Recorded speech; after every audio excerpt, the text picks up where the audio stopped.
Space age visuals, but a classical feel. Clean, steady, and all of what makes the choice weapon of a defender. Hi. Six Snipes, once again. I'm writing this a couple hours after my last production and it's been received pretty well so far. I hope the effort I put into it is all up to snuff for you guys. Personally speaking, it's my favorite video yet, and I hope the trend of quality content on a regular basis doesn't fall off anytime soon here. I've been having a lot of fun playing with my friends and experiencing all that Operation Breakaway has to offer, and today's installation we will be looking at the second of the two new platforms made available to the Rifleman type classes. This is the AUG, and you're all watching Gun Guide.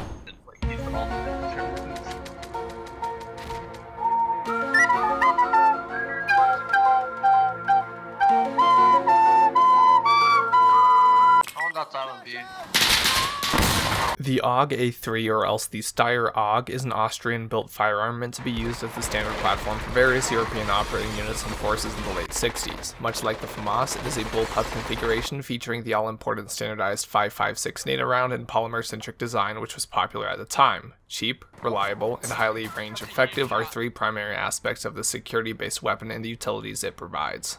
Previously, the rifle class picks of security presented a certain lacking in weaponry. Simply put, the most accessible weapons are also the most expensive. Ease of use, serviceable rate of fire, and even the ability to fire in full auto, looking at M16, are all traits of guns which are only present in the higher tiers, such as the M4A1 or VHS2. Meanwhile, in lower categories, people refuse to use the M16A4 because full auto, the G3 is all but ignored due to its sluggish rate of fire and inferior performance to its direct competitor, the FAL, and the G36K, coming in at the same price point as the AUG here, comes across as outstandingly average, niche, and just plain boring to many. Suffice to say, cheaper rifles lack the diversity many infantry, radio operators, commanders, and even the demo men need to operate at the same level as, say, the insurgents, running their incredibly functional and low-cost effective AK. Something capable of operating in close quarters while still effective at sending rounds downrange, all while not breaking the bank, just wasn't there. Enter the AUG, a classic to many video games, CSGO, the Rainbow series, Battlefield, Call of Duty. Everyone and their dad knows what the AUG is, and everyone's been excited to field this gun all week. Believe me, it shows. Oh shit, I didn't know that you looked spooky as fuck, yo. I didn't even know you were back. Plenty of exciting features are new and even exclusive to this gun. The all-new underslungs have been released too, and the M26 Mass Mag-Fed 12 gauge can be equipped to this baby, as well as two new optics exclusive to the AUG at 1.5 and 3 times, both for 2 credits. Now, I know I spent a good deal of the FAMAS video complaining about the respective master key and how its crippling ill functionality and redundancy when compared and added to the FAMAS sort of hinders performance and wastes time. I even conceptualized a video where I just complain about how bad these things are for 10 or so minutes. Not anymore. Now, I still stand by my point about the FAMAS not needing a shotgun in tow, but the key differences here are the AUG leaves little to be desired in the realm of close quarters encounters, with no extended magazine currently available and an RPM on the slower side, and it comes in at half the cost of the FAMAS to begin with. You have credits to spare. Because of this, you can run an AUG with an M26 for the base price of a FAMAS and slap on a laser optic for maximum functionality of the edition. I can't stress enough how clutch this can be. Oh, baby, a triple! Oh, yeah! Running empty on 30 rounds isn't exactly hard, and the ability to just switch off a slightly less effective TAS and keep pushing into an objective is indisposable when that happens. I had trouble getting this thing to work at first, and believe me, I had some potato moments. Nope. Nope. Nope. Nope. Nope. Nope.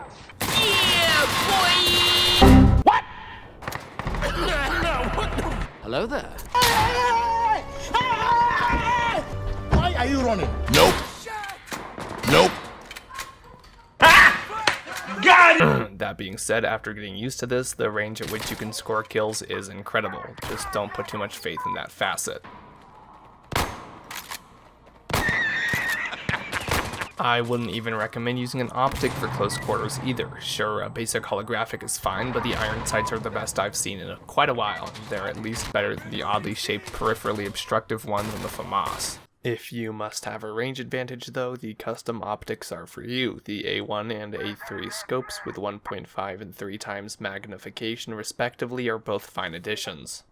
While the A1 seems like a bit of a waste considering that the PKAS is half the price with the same magnification without the obnoxiously cluttered and thick crosshair, I do have a certain affection for its overall aesthetic and uniformity due to the model we see in older movies like classical family Christmas special Die Hard. The A3 is far better though. It has much thinner lines and more efficient value with the magnification competitive with an AUG but 1 point cheaper. It does have a Picatinny railing on top of it, however for some reason you can't then place any hollow sights or irons on that. It'd just be too cool then. The actual performance can be best described as such. This is just an AK, one which fires 5.56 rounds and is highly indicative of a similar playstyle. Sure, an AK may do more damage, however the velocity of this one's leagues ahead of the Kalashnikov build, as well as featuring slightly more forgiving recoil, if you can believe it. The bullpup configuration of having a magazine behind the trigger leaves a lot of barrel length with less real estate up front, meaning shorter for taking corners, yet still great at range. That being said, like most bullpup guns, I find their reload neat yet too sloth-like. This combined with noticeably slower aiming speeds than a lot of guns means you'll want to run one of those brand spanking new grips to increase the speed of one of the two. I personally like the ADS grip.